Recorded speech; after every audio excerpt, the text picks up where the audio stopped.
GR. Swaminathan என்கிற ஒரு நீதிபதி அவர் ஒரு தீர்ப்பு கொடுத்திருந்தார். யாராவது பக்ரீத் பண்டிகையை முன்னிட்டு அனுமதிக்கப்பட்ட இடங்களை தவிர்த்து வேறு இடங்களில் மாடுகளை குர்பானி கொடுத்தால் அதை நிச்சயமாக காவல்துறை தடுக்க வேண்டும், தடுத்து எங்களுக்கு அதை உறுதிப்படுத்தி அவர்கள் தெரிவிக்க வேண்டும் என்று சொன்னார். ஆனால் இது போன்று வரக்கூடிய வழக்குகள், இது போன்று வரக்கூடிய காட்சிகள் அனைத்துமே புதிதல்ல. இதுக்கு முன்னாடி பக்ரீத் டயத்துல வட்டம் யாராவது ஒரு மதச்சார்பின்மையில் நம்பிக்கை இழந்தவர்கள் செய்யக்கூடிய காரியம்தான். சங்க பரிவாரங்கள் இந்த வகையை, இந்த ஒரு நடவடிக்கை அவர்கள் மேற்கொள்வார்கள். ஆனால் ஆளும் அரசாங்கம் அதை எதிர்த்து வழக்குகள் போடும், அதற்கு அவகாசம் இல்லாமல் ஆக்குவார்கள், அதனுடைய விஷயம் கூட வெளியில் தெரியாதபடிக்கு மாற்றி விடுவார்கள். ஆனால் இன்றைக்கு ஆளுங்கட்சியாக இருக்கக்கூடிய முதலமைச்சர் விஜய் அவர்கள் அது குறித்து பேசுவார்கள் என்று நாம் எதிர்பார்த்தோம்.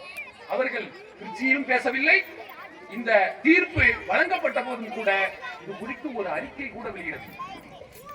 எங்கோ ஒரு மூலையில் யாரோ பேசினா நமக்கு என்ன பயன்? யோசித்து பாருங்கள். யாருக்காக அந்த கட்சிக்கு வாக்களித்தார்கள்? சாறை சாறையாக திராவிட கட்சிகளுக்கு விழுந்த வாக்குகள் அப்படியே மொத்தமாக சென்று அவர்களுக்கு விழுந்ததாக இன்றைக்கு நம்ப வைக்கப்படுகிறது. என்ன நோக்கத்தில் வாக்களித்தார்கள்? இவர் தன்னை மதச்சார்பின்மையில் நம்பிக்கை உள்ளவராக காட்டுகிறார். விஜய் என்பவர் எல்லாருக்கும் பொதுவானவர் என்று நம்பித்தானே வாக்களித்தார்கள். அப்ப ஒரு அது தனமா நடக்கணும் இல்லையாங்க? ஒரு அறிக்கை வாயை திறக்க மாட்டேன்ற பேசணும். உங்களுக்கு இதுக்கு தான் ஓட்டு போட்டிருக்காங்க. நீங்க கை காட்டினது ஓட்டு போடல, டான்ஸ் ஆடினது ஓட்டு போடல, பஞ்ச் டைலாக் பேசினது ஓட்டு போடல. அப்படி போட்டா அது நிலைக்கவும் செய்யாது. ஆனால் முதலமைச்சர் அவர்கள் கடந்த கால 50 ஆண்டு கால வரலாற்றில் நம்முடைய தமிழகம் எப்படி தனித்து விளங்கியதோ, இந்த பிற்போக்குத்தனமானவர்களின் அந்த செயல்களுக்கு பின்னால் சென்று விடாமல் எப்படி அதை தன்னுடைய இடது கையால் தூக்கி வீசியதோ அது போல வீசி இருக்க வேண்டும். செய்யவில்லை. ஒரு அறிக்கை சுட சுட அவர் அனுப்பவும் இல்லை. திருச்சியில் பேசுவது முழுக்க முழுக்க அரசியல் தான் பேசுகிறாரே ஒழிய, நான் இருக்கிற வரை இந்த நாட்டில், தமிழ்நாட்டில் சிறுபான்மையின மக்களுக்கு நான் காவலர் என்று சொல்கிறேன். இதோ நான் அதை நிரூபிக்கிறேன். நீங்கள் சொன்ன இந்த சட்டத்தை என்னுடைய மாநிலத்தில் நான் செயல்படுத்த விட மாட்டேன். காவல்துறை நீங்கள் உறுதிப்படுத்த சொல்கிறீர்கள். என்னுடைய கட்டுப்பாட்டில் தான் காவல்துறை உள்ளது. நான் அதை ஏற்க மாட்டேன். சொல்லி இருக்க வேண்டுமா? சொல்ல வேண்டும்.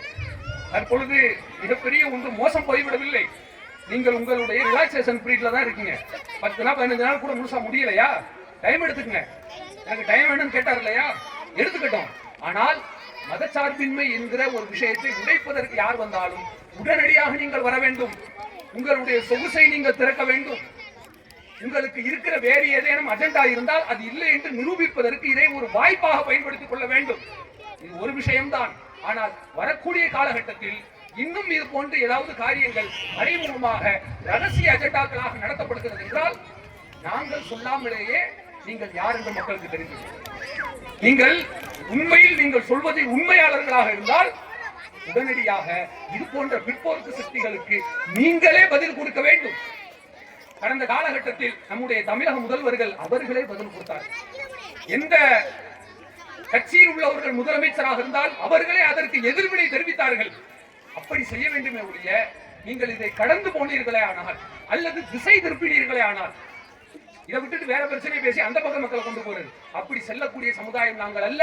இஸ்லாமிய சமுதாயம் கணிசமாக திராவிட முன்னேற்ற கழகத்திற்கு விழ வேண்டிய ஒரு பரம்பரை வாக்குகள் கூட தாவேகாவிற்கு விழுந்திருக்கிறது என்று இன்றைக்கு தரவுகள் சொல்கிறது. அப்படிப்பட்ட ஒரு விஷயத்தை நீங்கள் காப்பாற்றிக் கொள்ள வேண்டும் என்று சொன்னால் இது போன்ற ஒரு விஷயத்தை நீங்கள் எதிர்த்து குரல் கொடுக்க வேண்டும். அது உங்களுடைய கடமை.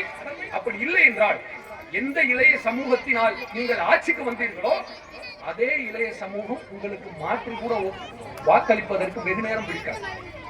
இளைஞர்கள் ஆட்சி மாற்றத்தை மட்டும் கொண்டு வருகிற சக்தி பெற்றவர்கள் அல்ல, ஆட்சி கவிழ்ப்பையும் செய்யக்கூடிய சக்தி உள்ளவர்கள்.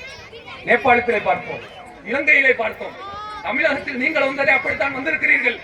எனவே இப்படிப்பட்ட ஒரு பொறுப்புணர்ச்சியோடு நீங்கள் செயல்பட வேண்டும் என்பதை எதிர்பார்த்தோம். ஆனால் திருச்சியில் அதை நீங்கள் செய்யவில்லை. ஒன்றும் கெட்டு போய்விடவில்லை.